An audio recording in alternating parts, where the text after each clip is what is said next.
Charges हैं, ये positive charge है या नेगेटिव चार्ज है, तो आप क्या कर रहे हैं कि एक फील्ड क्रिएट कर रहे हैं। तो वो फील्ड क्या कर रहा है, इसको फोर्स लगा रहा है इसके ऊपर। किसके ऊपर फोर्स लगा रहा है? इसके एटम्स के ऊपर फोर्स लगा रहा है।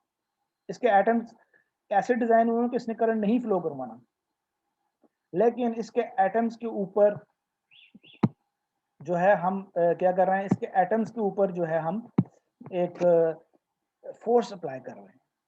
वोल्टेज जब अप्लाई करते हैं तो उसके बाद वो जो चार्जेस में कन्वर्ट होते हैं और वो चार्जेस इंक्रीज करते जा रहे हैं और वो इलेक्ट्रिक फील्ड इंक्रीज करता जा रहा है। तो हम क्या कह रहे हैं कि इसको हम वोल्टेज स्ट्रेस कहते हैं, कि इसके ऊपर क्या चीज पड़ रही है, किसी भी इंसुलेटर के ऊपर वोल्टेज स्ट्रेस पड़ा है। तो कोई भी आपसे पूछे वोल्टेज स्ट्रेस क्या होता है, तो आप ये कहेंगे कि हम इंसुलेटर के ऊपर जब हाई वोल्टेज अप्लाई करते हैं तो हम जब इंक्रीज करते हैं तो उसके ऊपर स्ट्रेस इंक्रीज होता जा रहा है, तो उसको हम वोल्टेज स्ट्रेस बोलते हैं। उसके ऊपर एक वोल्टेज स्ट्रेस होता है, वो स्ट्रेस के अंदर है। एक नॉर्मल कंडीशन है लो वोल्टेज, वो स्ट्रेस के ऊपर नहीं है, लेकिन हाई वोल्टेज के अंदर वो इंसुलेटर स्ट्रेस में है। ठीक है, तो ये हम एक सिंपल सी डेफिनेशन जो है, एक कॉन्सेप्ट असल में समझ आना चाहिए। तो ये कॉन्सेप्ट है वोल्टेज स्ट्रेस का, आपसे पूछा भी जा सकता है एग्जाम के दिनों। ठीक है, तो ऑपरेटिंग वोल्टेज और वोल्टेज स्ट्रेस, ठीक है, दो चीजें। हम ऑपरेटिंग वोल्टेज तो आपको पता है कि फॉर एग्जांपल आपके पास मोबाइल है, उसकी चार्जर की इनपुट साइड पे ऑपरेटिंग वोल्टेज क्या है? 220 वोल्ट। ठीक है, आपके घर में एक टेलीविजन है, उसकी ऑपरेटिंग वोल्टेज क्या है? 220 वोल्ट। रेफ्रिजरेटर है, 220 वोल्ट। इस तरह जनरेशन के अंदर फॉर एग्जांपल एक ट्रांसमिशन लाइन है, उसकी operating voltage for example transmission line के अंदर उस फॉर एग्जांपल उसकी ऑपरेटिंग वोल्टेज क्या है? 500 kV। डिस्ट्रीब्यूशन के अंदर ट्रांसफार्मर या सर्किट ब्रेकर या कोई भी ऑपरेटिंग वोल्टेज की बात कर रहा है, वो जो उसकी रेटिंग होती है, सबसे ऊपर वोल्टेज रेटिंग, वो ऑपरेटिंग वोल्टेज कहते हैं। इसने इसके अंदर ऑपरेट करना है। लेकिन जब हम क्या करते हैं, जब उसको वोल्टेज जो है ऑपरेटिंग वोल्टेज से ज्यादा मिलती है, तो उसके जो इंसुलेटर्स हैं वो स्ट्रेस में आते हैं। तो उसको हम बोलते हैं कि ये क्या है? अंडर वोल्टेज स्ट्रेस है। The voltage stress is a ratio between the applied worst case voltage. Worst case voltage का मतलब है कि बहुत ही high voltage and the rating of the device. अगर आपके पास 220 वोल्ट है, आपके पास कोई इक्विपमेंट, तो आप उसके ऊपर 440 अप्लाई करते हैं, तो उसका मतलब है उसका स्ट्रेस कितना डबल हो चुका है, 2 है उसका स्ट्रेस। ठीक है, तो जितनी ज्यादा आप हायर वोल्टेज अप्लाई करेंगे उतना ही आपको मार्जिन मिलेगा, उतनी ही आपकी वैल्यू स्ट्रेस इंक्रीज होगी।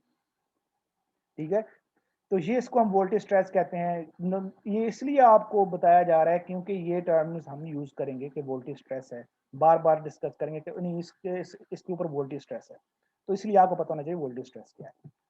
इन power system voltage stress arise from various over voltage conditions. अब जो वोल्टेज स्ट्रेस है किसी भी इक्विपमेंट के ऊपर, मैंने पहले बता दिया वोल्टेज स्ट्रेस क्या है, कि उसकी जो ऑपरेटिंग वोल्टेज से ज्यादा जब हम वोल्टेज अप्लाई करते हैं वो वोल्टेज स्ट्रेस होता है।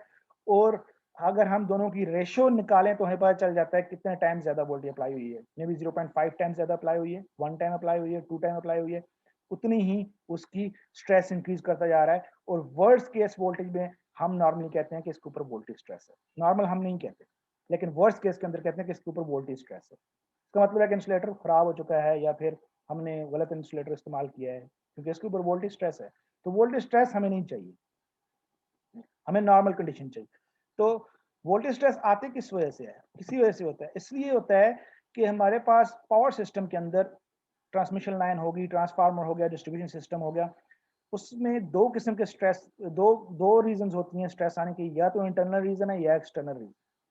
दोनों केस में वोल्टेज इंक्रीज होती है। इंटरनल रीजन क्या है? आप स्विचिंग कर रहे हैं, जब भी आप स्विचिंग करते हैं तो आपके पास क्या होता है कि हार्मोनिक्स आते हैं। हार्मोनिक्स का मतलब है कि बहुत ही आपकी फ्रिक्वेंसी डिस्टर्ब होगी। ठीक है, तो इसका मतलब है कि आपके ना स्पाइक्स आ रहे हैं आपकी पावर सिस्टम में, आपकी वेव फॉर्म में। स्पाइक्स का मतलब है कि कुछ माइक्रो सेकंड के लिए हो रहा है, लेकिन वोल्टेज काफी इंक्रीज हो रही है, उसकी वजह से स्ट्रेस आ सकते हैं, वो इंटरनल है। एक्सटर्नल ये है कि लाइटनिंग की वजह से आ सकते हैं, थंडरस्टॉर्म की वजह से आ सकते हैं, बादल गरजने, बिजली गिरने की वजह से आपके पावर सिस्टम के ऊपर स्ट्रेस आ सकते हैं। वो भी शायद माइक्रो सेकंड्स में हो, मिली सेकंड्स में हो। उसको कैसे हमने अपने इंसुलेटर को डिजाइन करना है ताकि वो उसका मुकाबला कर सके, ताकि वो स्ट्रेस बर्दाश्त कर सके, वो हम टेस्टिंग में पढ़ेंगे। तो ये होता है वोल्टेज स्ट्रेस। एक्सटर्नल जो है आपको बता दिया, लाइटनिंग वगैरह, लाइटनिंग डिस्चार्ज से, ठीक है, वो सिस्टम पे डिपेंड नहीं करता।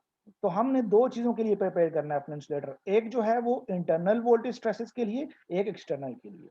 इंटरनल के लिए वोल्टेज स्ट्रेसेस के लिए कैसे प्रिपेयर करना है? इंटरनल वोल्टेज स्ट्रेसेस के लिए हमने ऐसे वोल्टेज अपने जो आर्टिफिशियल तरीके से अपने लैब में ऐसे स्ट्रेस, ऐसे ऐसे हार्मोनिक्स और ऐसे स्पाइक्स क्रिएट करने हैं ताकि हम अपने इंसुलेटर को टेस्ट कर सकें और फिर बता सकें कि ये वाला इंसुलेटर जो है ना इतने टाइम ना इतनी वोल्टेज बर्दाश्त कर सकता है।